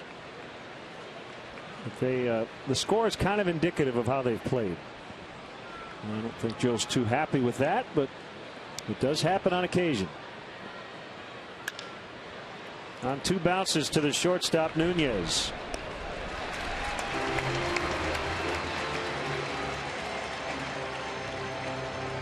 Well, we talk about it so often. Starting pitchers almost always are vulnerable in the first inning, especially on the road. You know, foreign mound, you're coming out of the bullpen, you're trying to get settled in out there, and sometimes you need a little help. You need a little luck, or somebody make a big play behind you to get you out of an early jam, and then you settle in. And that just didn't happen tonight.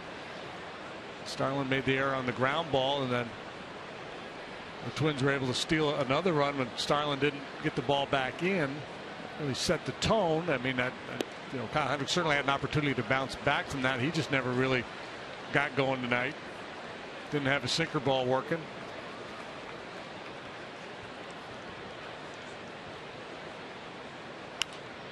It's always difficult to make that link cause and effect, because the guy didn't make a play behind you, prolonged an inning, or you allowed a couple of runs that maybe you shouldn't have. How much did that really influence the rest of the night? Maybe made a heck of a play.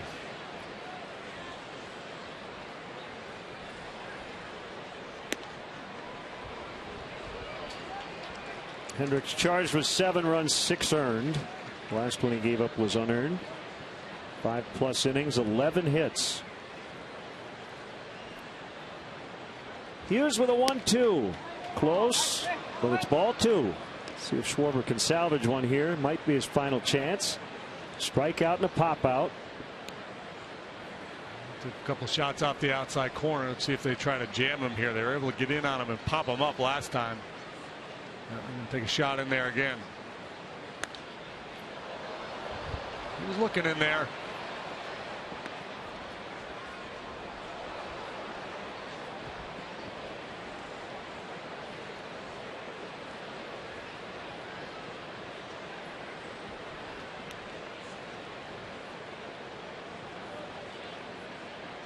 Phil Hughes, do you double up or do you go to that backdoor cutter? Jim Reynolds has given him this pitch a number of times tonight. Good job by Schwarber spoiling it.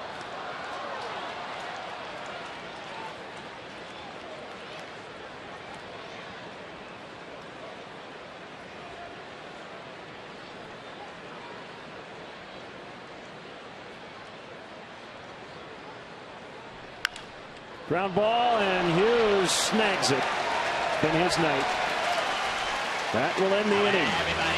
We go to the last of the 8th. It's Minnesota 7 and the Cubs 1.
It means to be a Cub for life.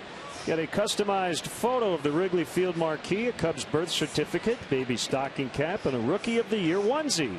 Visit Cubs.com/kids today. Edwin Jackson has been pretty darn good, hasn't he, in this role? And he hasn't always pitched in big spots. In fact, a lot of times when the team is behind, but he's eaten up some valuable innings that other guys don't have to take. And it's reminiscent of that outing he had in Detroit when the Cubs got beat 6-0. He went 3 2/3. And I think the goal is, I think if you pressed him, he'd say it is, he hopes that this can lead towards some more responsibility. And I think Joe would like that too. But for now, he's a guy who can come in and give you 2 or 3 innings. It's a small sample size, JD, but I hate to make the leap that, well, you give him a lead or a close game and he won't pitch well, and if the game doesn't matter, he will pitch well. That has kind of played out that way here early, but is that too big a leap to make? No, I think there's I mean, yeah, it has played out when he has been in kind of higher leverage situations. He hasn't looked as good, but there haven't been enough of them to be fully convinced that he couldn't take on more responsibility. So the other question is, can success in low leverage situations over and over and over again get him to be better in those? It could. It could. Yeah. I mean, there's no guarantee that it will, but it could. And I think that's when you have a guy who has struggled as much as Edwin has the last couple of years. That's part of the thinking. Can we rehabilitate this guy by putting him in a less pressurized situation, giving him a chance to have some success, and then to build on it? He strikes out Vargas for out number 1.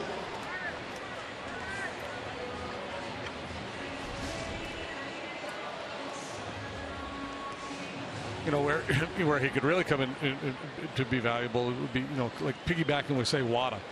Say Wada gets a start, and so the other manager puts a lot of right-handed bats in the lineup, and Tsuyoshi, is kind of scuffling along a little bit. All of a sudden, you run Edwin out there in the 4th inning with a predominantly right-handed hitting lineup, and maybe he gives you 3 innings of shutout ball. And Wada, he doesn't want to hear that. He doesn't want to. He'd tell you, I don't need a caddy. Well, his FIP is right around what his ERA is, so it doesn't appear as though he's getting lucky. And I guess it would be different if it looked like his stuff wasn't very sharp, or he wasn't very sharp, and he was just having good results. But we've seen some really good sliders at different times, fastballs at 95 with some sink. Coghlan on the warning track, just enough room up against the wall to get Escobar. Well, the Twins hitters have had a great approach. You think about their at-bats tonight, how many balls they've hit hard the other way. Yeah. Well, that's the thing with Edwin, right? You're always optimistic based on the stuff. The stuff looks like it should play and play well against big league hitters.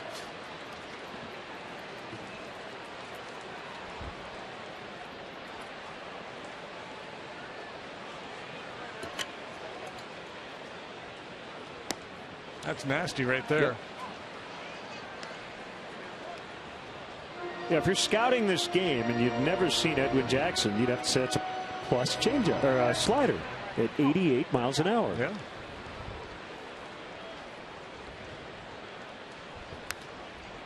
'96. Yeah, if you're back there scouting, so you got your radar gun, you're getting your gun readings. You say, well, that's a plus fastball.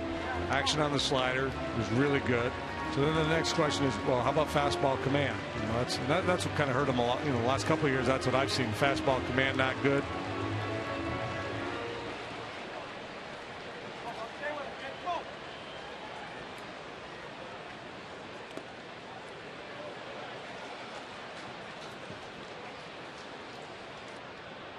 Last year, it seemed like he was vulnerable to the big inning, right? He'd be going along nicely with 3 or 4 innings and just implode second or third time through the batting order.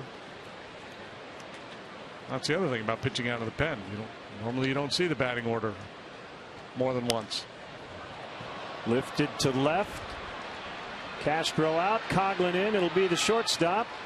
Can't forget about Soul Asylum here in Minnesota. 7-1 Twins.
Minneapolis 7-1 Twins.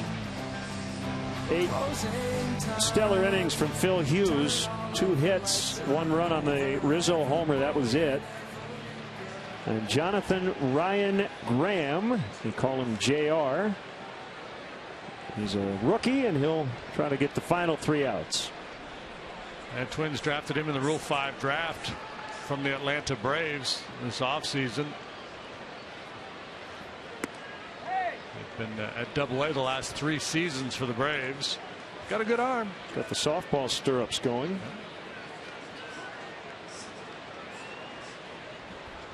I think he belongs in the king in his court. Ground ball into left.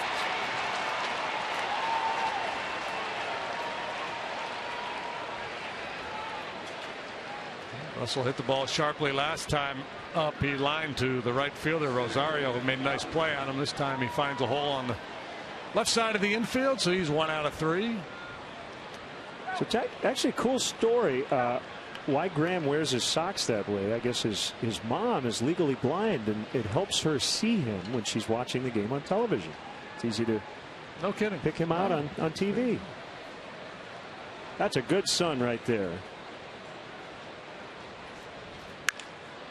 On a hop to the shortstop, Nunez from the seat of his pants. Hey, don't turn it though. Fowler beats the relay throw. What an effort by Nunez and Dozier. Nunez taken to his backside by that sharply hit ground ball from Fowler. Floats that flip over there to Dozier, and he can't get enough on the throw to get Fowler.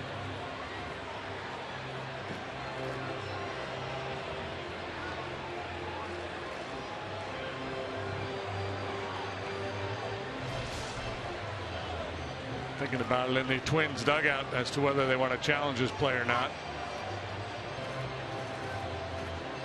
They are.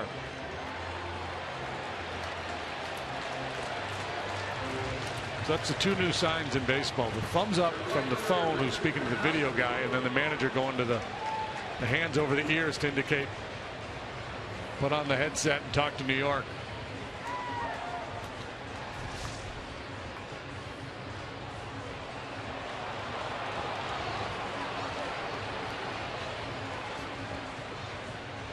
It's kind of an easy challenge, right? You're in the ninth inning. Yeah, sure. Why not?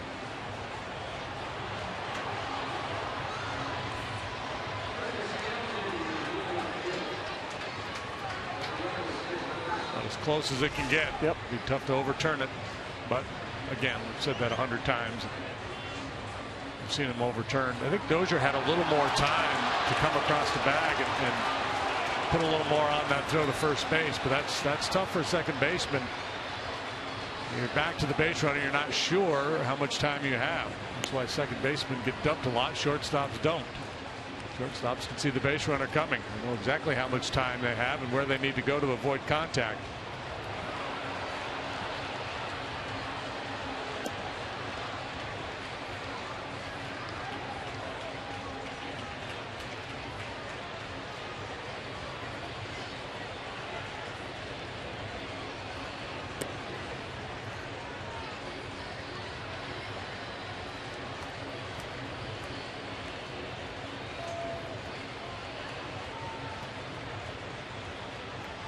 The White Sox lost their lead. I think they overturned it. There you go.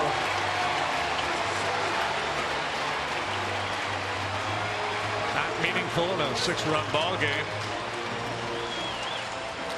So that'll go 6-4 to 3. It's only the second double play grounded into by Dexter Fowler this year.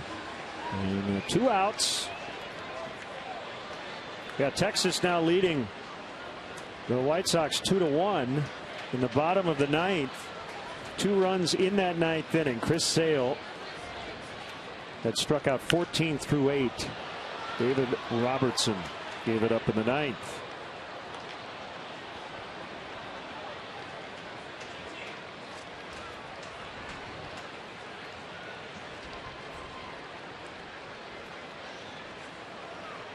Mitch Moreland 2-run single. That ball drilled deep to right. It will get on out of here in a hurry. 2-homer night, Anthony Rizzo. Probably comes in a defeat, but he needed it. He was 2 for his last 27.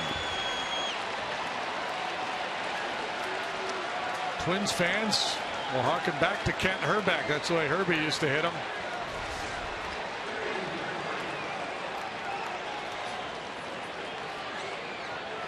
Numbers 13 and 14 for the big fella. This ball game here tonight. Out of here in about a second and a half.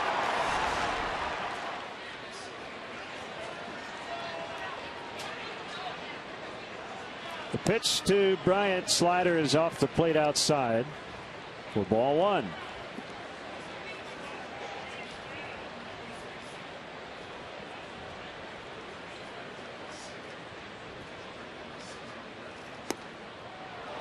Second time this year Anthony's hit 2 in the game. Ninth time in his career.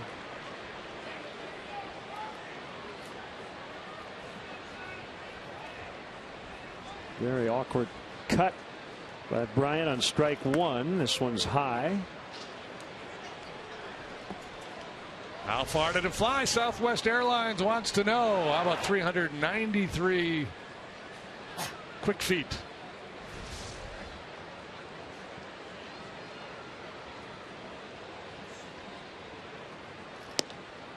Three and 1 to Bryant. Guess we still have to make Phil Hughes our first star tonight, but Anthony definitely the second star, so he'll get to skate out of the dugout after the game.